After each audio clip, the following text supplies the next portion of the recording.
When Tiago insisted that we stop sleeping in the same room, I felt hurt and deeply uncomfortable. "I'm a restless sleeper," he explained in a soft voice. But something didn't feel right. There was an unsettling feeling, as if he wasn't telling the whole truth.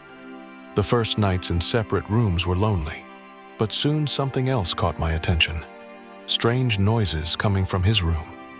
They started as light sounds, like creaks and scratches, but grew louder and more frequent over time. My mind was full of doubts and fears. What was Tiago doing in there? Was he hiding something from me, or maybe preparing to leave me?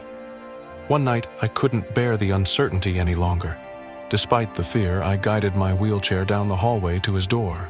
I touched the doorknob, but the door was locked. That only increased my suspicions.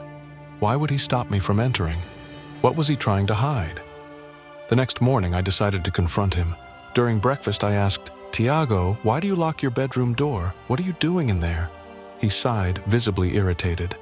"I already told you, I need more privacy and peace. Don't you trust me?" His words hurt me, and I felt that something invisible but powerful was coming between us. That night, the noises became deafening. Creaks, scratches, the metallic sound of tools.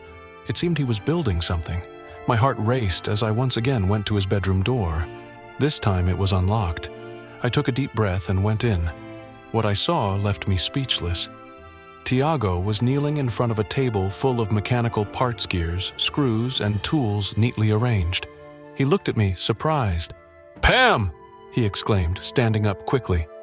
"What is this?" I whispered, unable to hold back my tears. He hesitated, but soon his expression of shock gave way to a look of tenderness and remorse. "I wanted to tell you," he began calmly. "I'm building something for you. An exoskeleton. Maybe one day it will help you walk again." What I felt in that moment was indescribable. All the fear, doubt, and resentment evaporated, giving way to a mix of relief, surprise, and deep love. Tiago wasn't pulling away from me. He was dedicating himself to an extraordinary act of love, trying to give back something I thought I had lost forever.